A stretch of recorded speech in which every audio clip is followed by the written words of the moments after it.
오늘 말씀은 여호수아서입니다. 이 책의 제목은 이미 드러나 있듯이 여호수아의 이름을 딴 것이죠. 여호수아가 모세의 뒤를 이어서 지도자가 된 것부터 시작해서 가나안 땅을 정복하고 또 지파별로 땅을 분배한 과정이 이 책에 담겨 있습니다. 그리고 마지막 24장에는 여호수아의 죽음과 장례가 여호수아의 끝을 마무리합니다. 여호수아 전에 이스라엘을 인솔했던 모세는 정말 놀라운 지도자였지요. 하나님의 부르심을 따라서 애굽의 파라오를 만나서 당당하게 이 백성을 보내라고 말하는 사람이었고, 또 모세의 손을 통해서 그의 손에 들려있는 지팡이를 통해서 하나님께서는 10가지 재앙을 보내셨습니다. 출애굽한 이후에도 그의 기도하는 손이 들려 있으면 싸움에 이기고 내려져 있으면 싸움에 패배하기까지 하는 사람이었습니다. 하지만 그렇다고 해서 모세가 이스라엘 백성의 존경을 한 몸에 받으면서 지내지는 못했습니다. 백성들이 모세를 원망하고 죽이려고 한 일도 여러 번입니다. 모세도 이 정도였는데 과연 누가 모세의 뒤를 이어서 이스라엘 백성을 인솔할 수 있을까요? 그 부담은, 그 두려움은 또 얼마나 큰 것일까요? 이런 상황을 이미 아시는 하나님께서 여호수아를 찾아오셔서 두려워하지 마라, 담대해라 하는 말씀으로 여호수아서 1장이 시작이 됩니다. 가나안 정복 과정을 기록할 때에는 여리고성에서의 승리와 그리고 그보다 작았던 아이성에서의 패배를 아주 자세하게 기록을 합니다. 그리고 그 이후에 있는 싸움들은 여리고나 아이성만큼 자세하게 아주 세세하게 기록을 하지는 않습니다. 승리와 패배의 원인이 무엇인지, 어떻게 하면 이기는지를 가르쳐 주는데 목적이 있는 것이죠. 이스라엘 백성이 싸움을 잘해서 크고 강해서 여리고성을 무너뜨리고 이긴 것이 아니었습니다. 그저 말씀대로 묵묵히 성을 돌았습니다. 심지어 싸움에는 아무런 도움이 안 되는 제사장들도 언약궤 앞에서 함께 성을 돌았습니다. 그런데도 마지막 날 7바퀴를 돌고 나팔을 불며 함성을 지르자, 말씀대로 하자 성은 무너지고 이길 수 있었습니다. 하나님 말씀대로 순종할 때, 하나님의 말씀을 믿고 하나님의 지시대로 할 때 이겼습니다. 반면에 여리고보다 작고 그렇기 때문에 더 작은 숫자의 군인들의 일부만 가도 충분히 이길 수 있을 것이라고 생각했던 아이성을 칠 때에는 오히려 패배하였습니다. 하나님을 가볍게 여기고 죄를 지었습니다. 탈취물을 숨기고 자기 자신이 가지려고 하였습니다. 가나안에서의 승리와 정착 그리고 생존은 철저하게 하나님께 달린 일이었고, 하나님에 대한 믿음과 순종, 신뢰가 있어야 했습니다. 백성들은 하나님을 가장 크고 중요하게 여겨야 했습니다. 가나안을 주시겠다고 약속하신 하나님을 믿고 하나님의 말씀을 지킬 때 승리할 수 있는 것입니다. 이 눈에 보기에는 어떠하든지 라는 찬송가 가사처럼 견고한 성을 무너뜨리기 위해서 하는 일이 고작 하루 한 바퀴, 아무런 군사적인 행동도 없이 걷고만 오는 길일지라도, 특별히 선발된 전사가 아니라 제사장이 성벽 아래를 걷는 일이라 할지라도 하나님 말씀을 중요하게 여기고 순종할 때 이기는 것입니다. 오늘 본문은 큰 승리를 이야기하고 있습니다. 흔히 여호수아에 기록되어 있는 큰 승리하면 여리고성 무너진 것만 생각하지만 그보다 더 놀라운 승리가 있습니다. 바로 오늘의 승리입니다. 오늘 싸움을 시작하면서 여호수아는 하나님께 아뢰며 기도하였습니다. 모든 백성들 앞에서 이렇게 선언하며 기도했습니다. 태양아, 너는 기브온 위에 머무르라. 달아, 너도 아얄론 골짜기에서 그리할지어다. 싸움 시작하기 전에 이렇게 기도하는 것이죠. 이 승리를 온전히 이루기까지 해가 지지 않기를, 적군을 완전히 제압하고 완벽한 승리를 거둘 수 있기를 구하는 것입니다. 그리고 여호수아가 기도하고 백성들 앞에서 말한 그대로 그날 태양이 멈추고 달이 멈추기를, 이스라엘 백성들이 싸움을 마치기까지, 완전하게 승리할 때까지 그리하였습니다. 이날의 승리에 대해서 14절에 이렇게 증거합니다. 여호와께서 사람의 목소리를 들으신 이 같은 날은 전에도 없었고 후에도 없었나니 이는 여호와께서 이스라엘을 위하여 싸우셨음이니라. 그가 누구이든 간에 사람의 목소리를, 그러니까 누군가 기도한 그 말을 이날처럼 들어주신 적이 전에도 없었고 후에도 없었다는 것이죠. 이날의 싸움은 어떤 싸움이었을까요? 12절에서 여호수아는 태양아 너는 기브온 위에 머무르라 했는데요. 이날의 싸움은 기브온 땅에 살고 있는 기브온 사람들을 위한 싸움이었습니다. 여리고성을 무너뜨리고 한 차례 실패했던 아이성마저 정복을 하고 나니까 이스라엘 백성에 대한 소문이 일대에 퍼집니다. 우리 아이들과 함께 어린이 예배에 참여하시는 부모님들은 이 내용이 익숙하실 것입니다. 요단 서쪽에 산악지대에 사는 족속들에게도 또 그 아래 평지에 사는 족속들에게도 더 멀리 해안 지역에 사는 사람들에게도 이 소문이 파다하게 퍼집니다. 9장 1절과 2절 말씀이 이렇게 되어 있습니다. 2일 후에 요단 서쪽 산지와 평지와 레바논 앞 대해 연안에 있는 햇사람과 아모리 사람과 가나안 사람과 브리스 사람과 히윗 사람과 여부스 사람의 모든 왕들이 이 일을 듣고 모여서 일심으로 여호수아와 이스라엘에 맞서서 싸우려 하더라. 어느 날 갑자기 외부에서, 그러니까 광야에서 가나안 지역으로 침입해 들어온 이스라엘을 힘을 합쳐 싸우자 하는 족속들이 여기 기록이 되어 있습니다.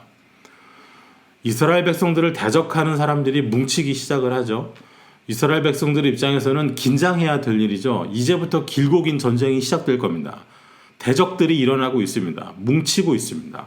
나를 치기 위한, 우리를 넘어뜨리기 위한 전선이 형성됩니다. 그러나 이 일은 두려워할 일이 아니었습니다. 9장 1절에 나와 있는 족속들의 이름을 어디선가 본 적이 있으실 거예요. 이 이름 중에 헷, 아모리, 가나안, 여부스, 이 이름들은 이미 창세기 15장에도 나타나 있습니다. 하나님께서 아브라함에게 내가 이 땅을 내 자손에게 주겠다 약속하실 때 그 땅에 대해 언급하실 때 바로 이 족속들의 이름이 있었습니다. 그러니까 헷 족속에 사는 땅, 아모리 족속에 사는 땅, 가나안 족속, 여부스 족속에 사는 그 땅을 주겠다고 약속하신 것이죠. 그러니까 지금 이스라엘 백성 앞에 맞서 싸우려는 이들이 일어나고 있는 이 상황은 오래전 하나님께서 아브라함에게 주신 약속이 이루어지고 있다는 증거인 것입니다.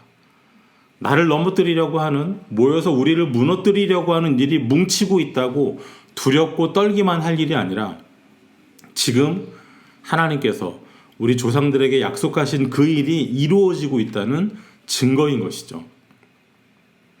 다 같이 힘을 합쳐 이스라엘을 치려고 할 때 좀 다른 생각을 한 사람들이 있었습니다. 바로 기브온 사람들이었습니다. 이 사람들은 이스라엘과 화친을 맺기로 했습니다. 그런데 이스라엘 백성은 가나안 지역에 사는 족속들과 손을 잡을 생각이 없죠. 일단 하나님 명령이 그렇지가 않습니다. 그래서 이 사람들이 꾀를 내죠. 기브온 사람들이 아주 멀리 산다고 당신들의 소문을 듣고 미리미리 화친을 하러 왔다고 속이기로 하죠. 그러기 위해서 어떻게 하나요? 아주 먼 길을 온 것처럼 옷도 낡은 옷을 일부러 만들고 신발도 다 떨어진 걸 신고 음식도 만든 지 오래된 곰팡이 나고 상한 음식들을 가지고 나오죠. 뭐라고? 얼마나 멀리서 왔으면 신발이 이렇게 낡았고 옷도 다 떨어지고 음식도 다 상해버렸냐고 이렇게 말하는 것이죠. 이스라엘 백성들이 여기 속아버렸습니다. 가장 큰 문제는 하나님께 여쭤보질 않았어요. 그리고 기브온 족속과 화친을 맺기로, 죽이지 않고 살리기로 하나님 이름으로 맹세까지 해버린 것입니다. 언제 이들의 정체를 알게 되냐면 약속을 맺은 지 3일이 지난 후에서야였습니다. 분위기가 험악해지기 시작합니다. 이스라엘 백성들이 리더들, 그러니까 각 지파의 족장들을 원망하기 시작을 합니다. 지금 이스라엘 백성들은 가나안 땅에서 이기는 방법을 체득해 가고 있잖아요. 여리고처럼 강한 성도 말씀대로 하면 이긴다. 아이성처럼 작은 성도 하나님 앞에 뭔가 문제가 있으면, 감춘 죄가 있으면 진다. 이거 깨달았잖아요. 그런데 사흘 만에 알게 된 이 기브온 사람들이 사는 땅은 아주 괜찮은 땅이었습니다. 가나안 땅에서 정말 보기 드문 곳이었어요. 옥토였어요. 농사도 잘 되고 먹을 게 많아요. 굉장히 부유한 지역이에요. 싸우면 이길 수 있습니다. 그리고 아이성처럼 탈취물도 나누고 싶었습니다. 그런데 안 된다는 거죠. 이미 하나님의 이름으로 이 사람들을 살리기로 약속했으니까 이 사람들을 건드릴 수 없다. 백성들을 원망하고 족장들은 입장이 곤란합니다. 이 갈등을 이렇게 해결을 했습니다. 무리에게 이르되 그들을 살리라 하니 족장들이 그들에게 이른 대로 그들이 온 회중을 위하여 나무를 패며 물을 깃는 자가 되었더라. 일단은 살리기로 했습니다. 대신 기브온 사람들을 이스라엘 백성들 위해서 땔감을 구하고 물을 길어오는 그 시대에 상당히 천한 일로 여겼던 그 일을 하는 머슴으로 삼기로 한 것이죠. 이것이 족장들의 결정이었습니다. 그리고 다음에 여호수아가 여기에 한 가지 조치를 더 취합니다. 여호수아 9장 27절인데요. 그날의 여호수아가 그들을 여호와께서 택하신 곳에서 회중을 위하며 여호와의 제단을 위하여 나무를 패며 물을 깃는 자들로 삼았더니 오늘까지 이르니라.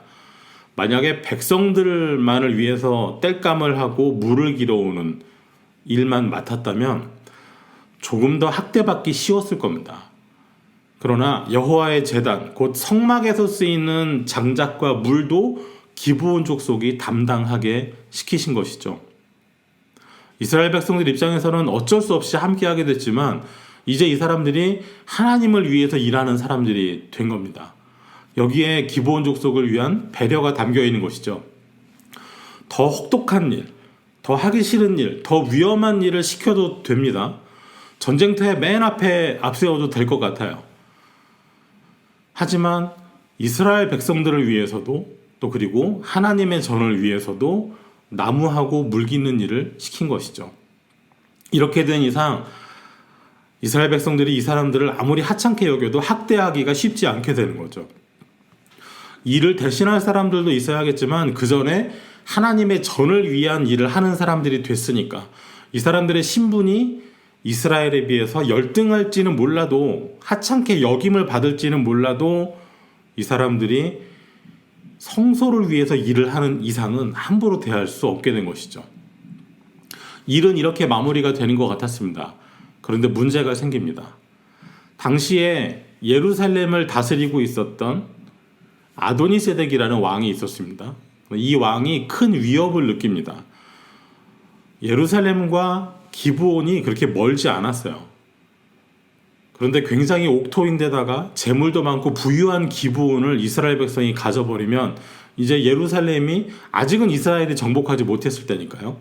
위협을 받게 되잖아요. 그래서 이 일을 꾸밉니다.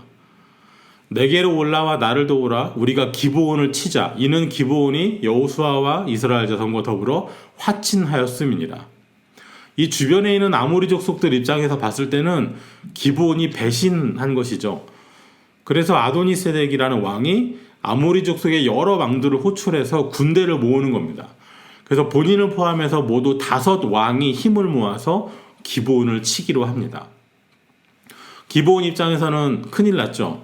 당장 여호수아를 찾아와서 도움을 청해야 됩니다. 어떻게 하면 좋을까요? 도와줘야 될까요? 그냥 내버려 두어도 괜찮을까요? 어차피 가나안 땅은 하나님께서 이스라엘 백성들에게 주시기로 약속한 땅입니다. 지금 오래전 아브라함에게 주신 약속이 이루어지는 때가 되었고요. 만약에 기브온 사람들이 아모리의 5 왕에 의해서 망하면 이스라엘 입장에서는 내 손 안 대고 나에게 거짓말을 하고 나를 속인 이들을 없앨 수 있습니다. 그리고 그 다음에 5명의 아모리 왕들을 하나하나 이기면 될 일입니다. 그리고 또 하나, 기브온이 당하고 있는 사이에 아모리 왕들이 군사를 끌고 나왔잖아요. 그 빈집을 가서 공격을 하면 보다 쉽게 더 정복할 수 있지 않을까요?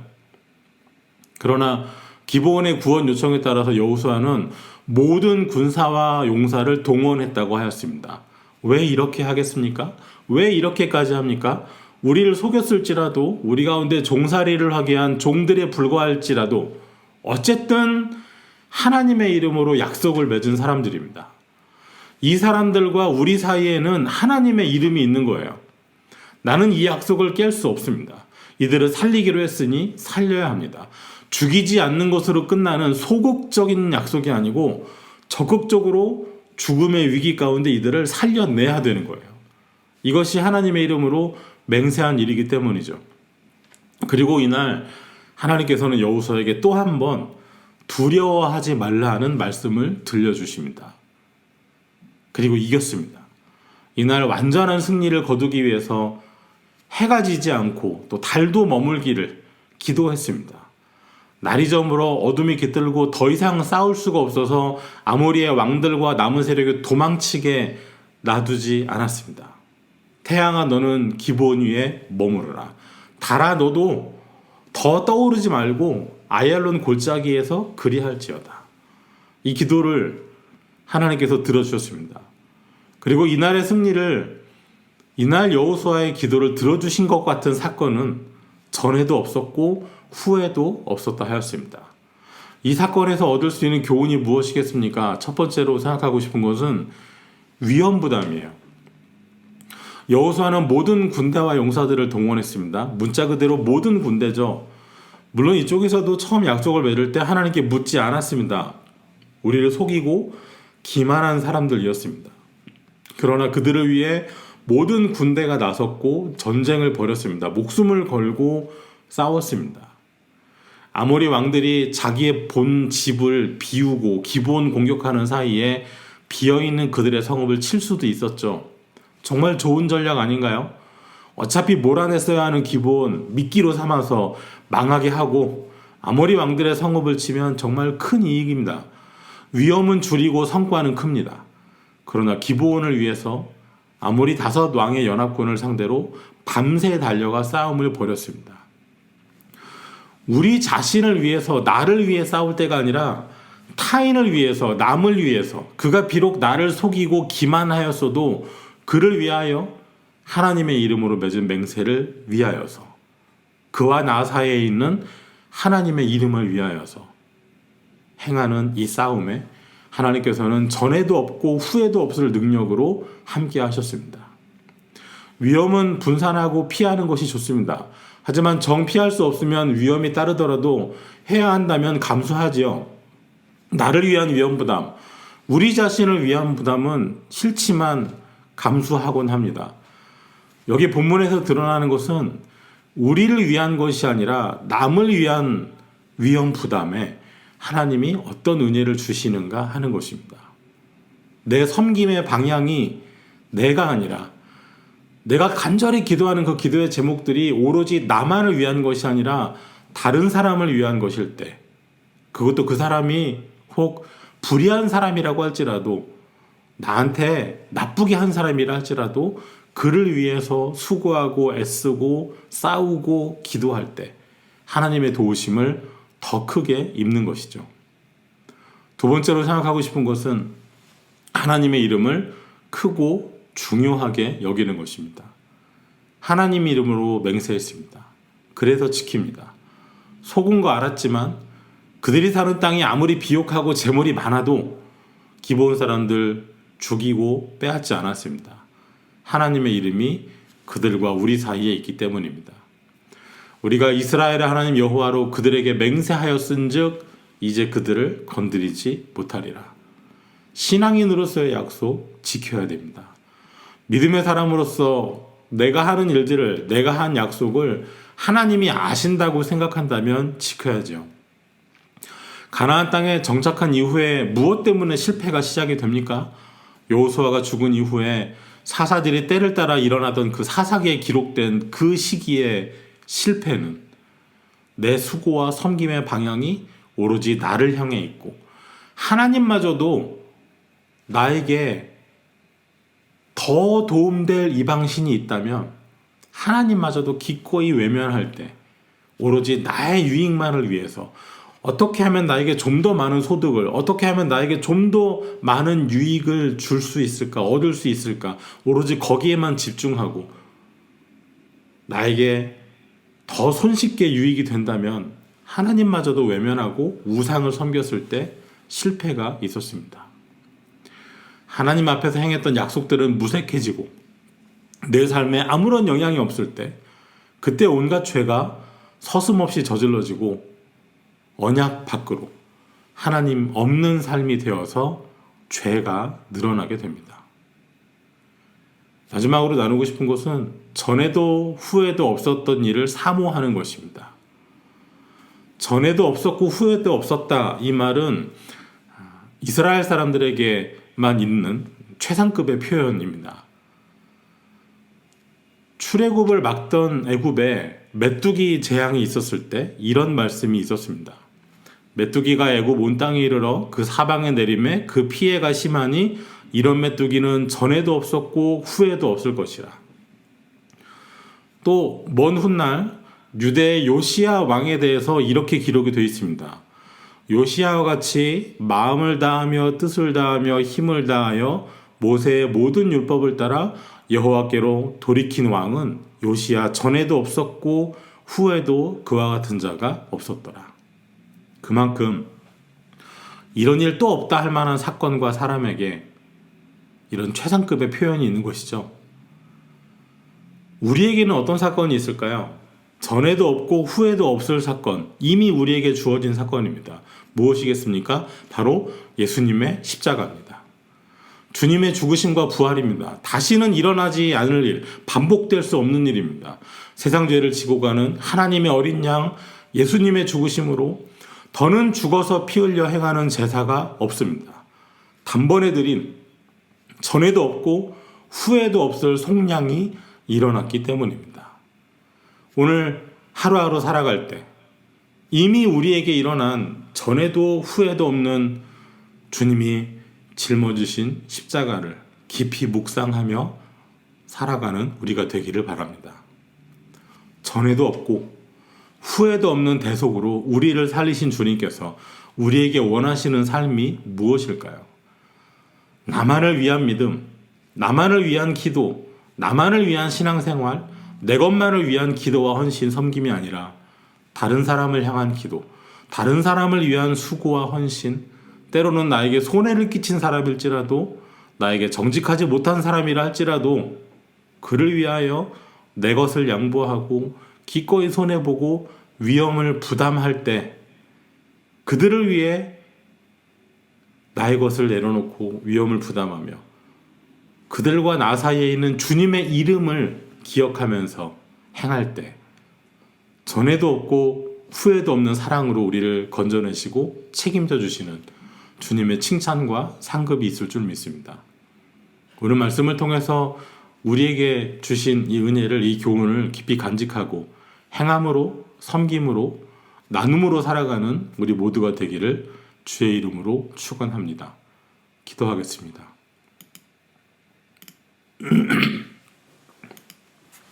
거룩하신 하나님 감사합니다. 우리에게 주신 약속의 말씀을 따라서 살게 하여 주옵소서. 믿음으로 걷게 하여 주시옵소서. 믿음의 길 걸을 때 우리가 만나게 되고 겪게 되는 사람들과 온갖 상황 속에서 나의 유익이 아니라 주님의 이름이, 주님의 영광이 앞서는 삶이 되게 하여 주옵소서. 우리 삶에도 전에도 없었고 후에도 없는 능력으로 영생을, 구원을 주셨음을 믿습니다. 영생을 가진 사람으로서, 주님의 이름을 소유한 사람으로서, 오늘도 믿음의 사람으로서 올곧게 서게 하여 주시옵소서. 예수님 이름으로 기도하옵나이다. 아멘.